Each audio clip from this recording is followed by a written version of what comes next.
Nein, nein, nein, nein, nein! Was alles soll ich von diesen Judenschweinen noch ertragen?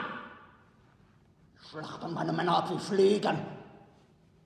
Kennen Sie schon das neueste Gerücht, das Sie in Ihrem angstgetriebenen Wahn verbreiten? Der meine Männer mit einem Prügel totschlägt, den man Bärenjude nennt, soll ein Golem sein. Das ist doch Soldatentratsch. Kein Mensch glaubt wirklich, dass der Bärenjude ein Golem ist. Und wenn doch, die schlüpfen uns doch ständig durch die Finger wie Gespenster, die nach Belieben ersteinen und verschwinden können.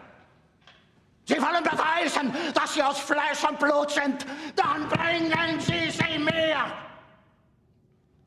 Ich werde sie nackt an ihren Füßen am Eiffelturm aufhängen und ihre Leichen in die Kanalisation werfen lassen, dass die Ratten von Paris sich an ihnen mästen. Kleist.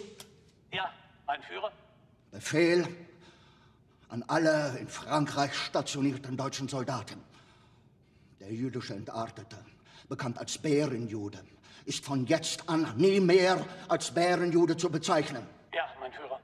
Wünschen Sie noch den Gefreiten Butz zu sehen? Wer oder was ist ein gefreiter Butz? Der Soldat, den Sie persönlich treffen wollten.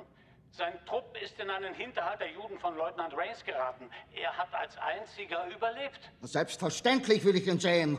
Danke, dass Sie mich erinnern. Schicken Sie ihn rein.